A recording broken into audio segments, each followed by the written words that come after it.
Second YouTube channel নলিনীজ ব্লগলৈ স্বাগতম জনাইছোঁ। আজি মই আপোনালোকক পশ্চিমবংগৰ এখন বঙালী বিয়া দেখুৱাবৰ কাৰণে গৈ আছোঁ। আচলতে এই যিহেতু ইতিমধ্যে আপোনালোকে জানে মোৰ কোচবিহাৰত বন্ধু আছে। ইয়াৰ আগতে মই সেই ভিডিঅ' দিছিলোঁ, ইয়াৰ আগতে আহিছিলোঁ এই বিয়াৰ খবৰ ল'বৰ কাৰণে সেই ভিডিঅ' দিছিলোঁ। এতিয়া আজি বিয়াৰ কাৰণে গৈ আছোঁ আৰু বঙালী বিয়া আপোনালোকক দেখুৱাবৰ কাৰণে চেষ্টা কৰিম।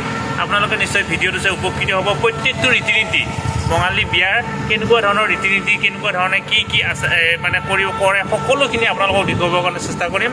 ভিডিঅ'টো আপোনালোকে শেষলৈকে চাব।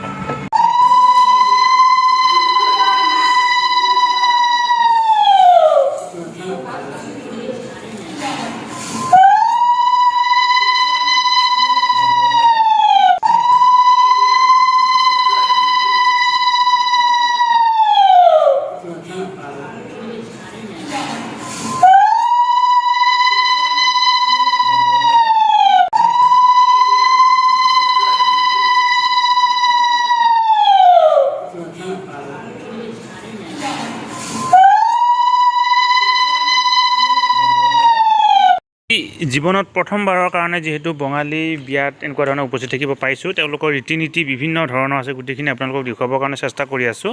তেওঁলোকক কি কৰা হয়, কইনা ঘৰৰ পৰা দৰা ঘৰলৈকে তেওঁলোকৰ সম্পৰ্কীয় ব্যক্তিসকল আহি দৰাক এটা আশীৰ্বাদ দিয়ে আৰু দৰাক কিছু সামগ্ৰী দিয়ে আৰু প্ৰত্যেকজন ব্যক্তিয়ে দৰাক এই আশীৰ্বাদ দিয়াৰ লগতে কিছু পইচা দিয়ে। ইয়াতে এতিয়া চাওক, তেওঁলোক কি কৰা হ'ব, দুবৰি বন আৰু ধান তেখেতৰ মূৰত, এই দৰাজনৰ মূৰত এনেকুৱা ধৰণে দিয়া হয়। দি চাকিৰে তেখেতক মানে আশীৰ্বাদ আৰু এটা আশীৰ্বাদ দিয়া এটা পৰ্ব কৰা হয়। আৰু এই পৰ্বটো হোৱাৰ পিছতে তেওঁক কি কৰা হ'ব, তেখেতক মিঠাই খুওৱা হয়। প্ৰত্যেকজন ব্যক্তিয়ে তেখেতক মিঠাই খুৱায় আৰু প্ৰত্যেকজন ব্যক্তিয়ে তেখেতৰ দৰাজনৰ সন্মুখত কি কৰে, এনেকুৱা ধৰণে চাকিৰে বৰ ধুনীয়া কৰি তেখেতক মানে এটা পূজা কৰাৰ নিচিনা বা এটা ধৰা পূজা কৰাৰ নিচিনা এটা ব্যৱস্থা কৰে। এইটোক বোলা হয় আশীৰ্বাদ।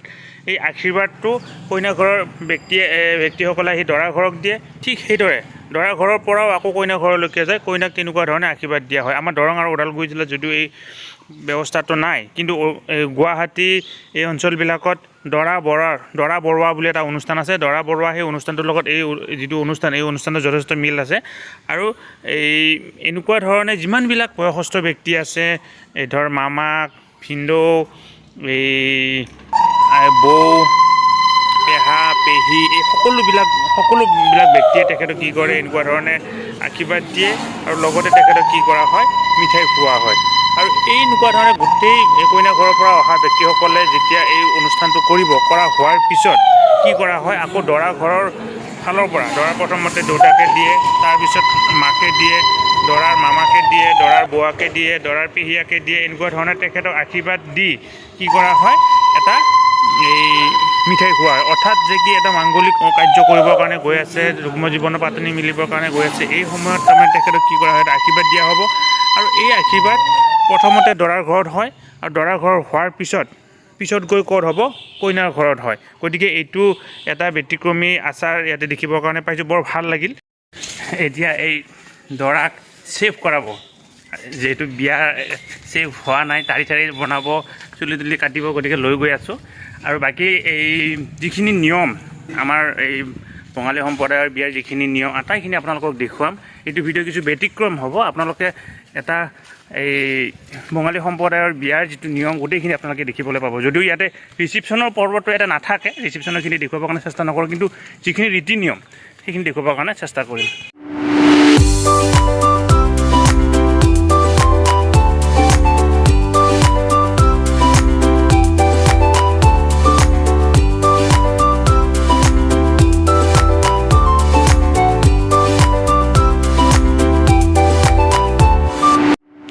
পূজা পাতল বুলি কোৱাৰ লগে লগে সদায় ৱেষ্ট বেংগলৰ কথা মনলৈকে আহে, কলিকতাৰ দুৰ্গা পূজাৰ কথা মনলৈকে আহে। গতিকে ধনঞ্জয়হঁতৰ ঘৰত আহিও এই পূজাৰ যিটো আচাৰ ব্যৱহাৰ ৰীতি নীতি দেখিবৰ কাৰণে পাইছোঁ। ৰাতিপুৱাৰ আজি যিহেতু বিয়া, ৰাতিপুৱাৰ পৰাই ঘৰৰ এই আলহীসকলৰ ব্যস্ততা, তেওঁলোকে বিভিন্ন পৰ্যায়েৰে এই ঘৰবিলাক সজাবৰ কাৰণে লৈছে। ঘৰবিলাকত কোনোবাটো ঘৰত সেন্দুৰ, কোনোবাটো ঘৰত চূণ, এনেকুৱা ধৰণে সজাই লৈছে। এই ঘৰবিলাক যেতিয়া সোধা হৈছিলোঁ কি কৰা হ'ব, কোনোবাটো এই চাউল থোৱা হ'ব, কোনোবাটো তামোল, পাণ, পইচা এনেকুৱা ধৰণে দিয়া হয়, কোনোবাটো কইনা যিটো ঘৰত আহি সোমাব সেই ঘৰটোত থোৱা হয়।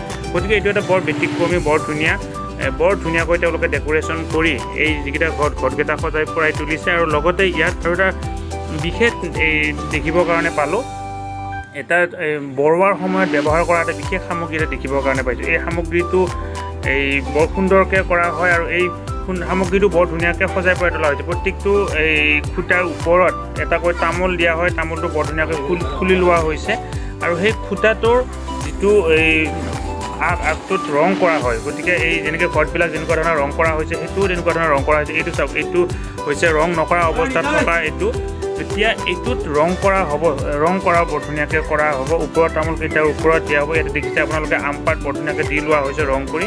আৰু এইটো চাওক, এইটো বৰ ধুনীয়াকৈ সজাই পৰাই তোলা হ'ল। ইয়াতে এতিয়া ৰং দিয়া হৈছে, আগকেইটা গোটেইকেইটা ৰং দিয়া হৈছে। এনেকুৱা ধৰণে এই গোটেইখিনি সামগ্ৰী কৰা হৈছে আৰু এইখিনি পানী তোলাৰ পৰা আৰম্ভ কৰি, আৰু এইটো হৈছে কিবা এটা কৰি কিবা এটা কৰা হয়। এইটো ভালদৰে বাৰু বুজি উঠা নাই। ইয়াতে যিটো বেং পাৰ্টিটোৰ ব্যৱস্থাটো অকণমান বেলেগ ধৰণৰ হয়, আমাৰ তাৰে ধৰণৰ নহয়। ইয়াতে যোনদিনা বিয়াৰ আগদিনা গধূলি আহি তেওঁলোকে বেং পাৰ্টিত আধা ঘণ্টা 45 মিনিটৰ কাৰণে বজায়। আকৌ ঠিক সেইদৰে বিয়াৰ দিনা ৰাতিপুৱা আহি বজাব, আকৌ বিয়াৰ দিনাও ভাটিবেলালৈকে বজাব। এনেকুৱা ধৰণে বজা হয়। কিন্তু আমাৰ তাৰে যিটো বেং পাৰ্টি, আমাৰ অসমৰ যিটো বেং পাৰ্টি, অসমৰ বেং পাৰ্টিতকৈ ইয়াৰ বেং পাৰ্টিটো বেছি কিছু পৃথক হয়। গতিকে এইটো আপোনালোকে দেখা পাইছে। এনেকুৱা ধৰণে এই বেং পাৰ্টি বজোৱা হয়। প্ৰায় তেওঁলোকে 8-9জনমান ব্যক্তি এই বেং পাৰ্টি দলটোত থাকে।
আন এটি নতুন নিয়ম এটা দেখিছোঁ। ইয়াতে বেং পাৰ্টি যিজন মানুহে বজায় তাৰে এজন ব্যক্তিক গৃহস্থৰ কোনোবা এজন ব্যক্তিয়ে চাউল দিয়ে ডলাৰ পৰা। আকৌ সেই ব্যক্তিজনে পুনৰ চাউল ডলাৰ দিয়ে। এনেকৈ 2-3বাৰ নিয়ম কৰাৰ পিছত যিখিনি চাউল বা পইচা তামোল পাণ সেইখিনি বেং পাৰ্টিৰ মানুহসকলে লয় আৰু তাতে 2-এটা আলুও থাকে।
ইফালে পানী তোলাৰ ব্যৱস্থাটো যেনেকুৱা হয় ইফালেও ঠিক তেনেকুৱা ধৰণে হয়, নাচ গান লগতে বেং পাৰ্টি থাকে। গতিকে এই পানীটোতে আহি প্ৰায় ঘৰ পাওঁ অৱস্থা হৈছে। বাকীখিনিতো আপোনালোকক দেখুৱাইছে। ইয়াৰ পিছত দৰাৰ গা ধোৱা যিটো পৰ্ব আৰু লগতে এই হালধি মানে মাহ হালধি হোৱা যিটো পৰ্ব সেইটো দেখুৱাবৰ কাৰণে চেষ্টা কৰে। এইটো হৈছে দৰাক গা ধুওৱা পৰ্ব। দৰাক গা ধুওৱাৰ আগমুহূৰ্তত এজন নাপিত আহে। নাপিতজনে কি কৰে, দৰাৰ কিবা এটা অকণমান নখ কাটি দিয়ে। কাটি তেওঁক হাতত কিবা এটুকুৰা বস্তু দিয়ে। সেই বস্তুটো তেখেতে কি কৰিব নোৱাৰিব, বিয়া শেষ নোহোৱালৈকে দিব নোৱাৰিব। এতিয়া চাওক, এই ব্যক্তিজনে এইজন হৈছে এজন নাপিত। নাপিতে এই তেখেতৰ নখ কাটিব। নখৰ কিবা এটা অকণমান এটা অংশ কাটি তেওঁৰ হাতত এটুকুৰা বিশেষ কিবা বনোৱা, বাঁহেৰে বনোৱা, তাত কিবা কিবি থাকে ৰঙা কাপোৰেৰে মেৰিওৱা, এইটো আপোনালোকে দেখা পাব। সেইটো তেওঁলোকে দিব। দিয়াৰ পিছত সেই যিটো বিশেষ মানে সামগ্ৰীটো বিয়া শেষ হৈ নোযোৱা পৰ্যন্ত, অৰ্থাৎ দৰা বিয়া কৰাই কইনা বিয়া কৰাই আনি ঘৰ নোসোমোৱা পৰ্যন্ত এইটো দেখিছেনে, এইটো আৰু কোনো কাৰণত দৰাই হাতৰ পৰা এৰিব নোৱাৰিব। গতিকে এনেকুৱা ধৰণে ইয়াত এই দৰাক অলপ আগতে পানী তুলি অনা হৈছিল, গা ধোৱা পৰ্বটো হ'ল, আৰু ওপৰত সিধা এটা দিয়া হয়। প্ৰথমতে সিধাটো নাপিতজনে ঘৰলৈকে লৈ যাব। গতিকে এইটো এটি নতুন পৰম্পৰা। আমাৰ অসমীয়া সমাজত এইটো পৰম্পৰাটো নাই, কিন্তু ইয়াত এই পৰম্পৰাটো দেখিবৰ কাৰণে পাইছোঁ। দেখি এই পৰম্পৰাটো যথেষ্ট ভাল লাগিল। ইফালে এতিয়া প্ৰায় 7 বাজিব হৈছে। আমাৰ দৰাৰ গাড়ী সম্পূৰ্ণ ৰেডি, বৰ ধুনীয়াকৈ সজাই পৰাই তোলা হৈছে। ইয়াৰ পৰা আৰু প্ৰায় এঘণ্টামান পিছত লগ্ন আছে, সেই হিচাপত ওলাই যোৱা যাব।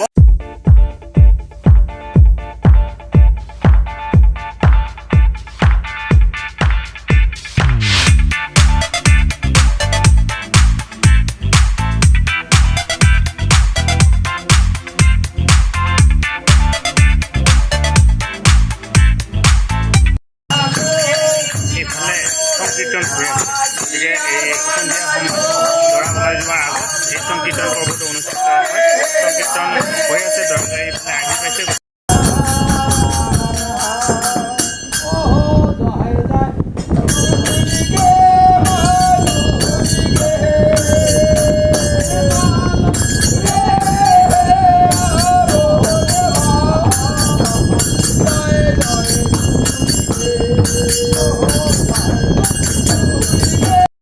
এই তেল অভাৰ দিয়াৰ যিটো ছিষ্টেম, মানে আমাৰ বিয়াৰ জোৰোণ আৰু তেল অভাৰৰ যিটো ছিষ্টেম, এওঁলোকৰো এই ছিষ্টেমটো আছে। এইখন বৰ সুন্দৰকৈ এখন ভাৰ বনোৱা হৈছে।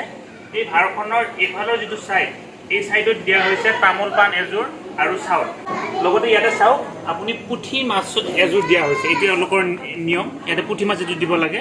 তাৰপিছত এই যিটো ভেটুৱা, মানে এইটো ভেটুৱাত দিয়া হৈছে দৈ, পানী আৰু এনেকুৱা ধৰণে দিয়া হৈছে। গতিকে এই ভাৰখন তেওঁলোকে লৈ যাব। যেতিয়া তেওঁলোকে এই দৰা ঘৰৰ মানুহ কইনা ঘৰলৈকে যাব, সেই সময়ত এই ভাৰখন লৈ যাব। আৰু এই ভাৰৰ লগত আৰু বাকী যিখিনি সামগ্ৰী আছে ইয়াতে ৰেডি কৰা হৈছে। কিন্তু বিশেষত্ব এইখন, ইয়াতে মই যিমানবিলাক এতিয়ালৈকে বিয়া দেখিছোঁ,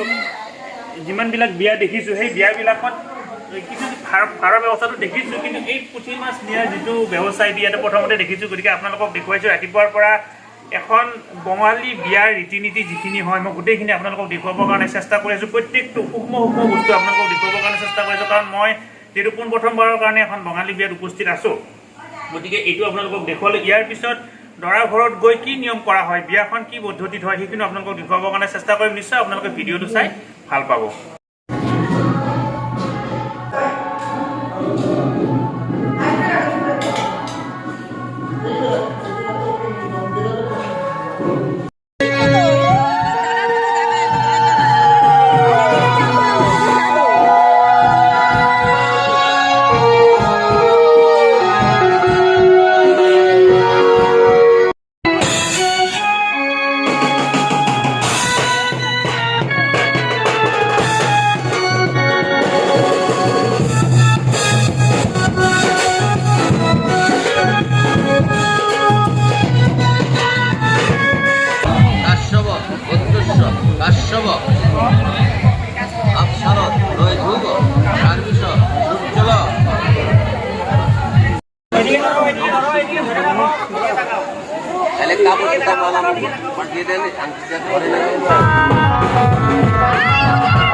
শুয়ে দেখতে হবে, ডাইনাটা ফুল না।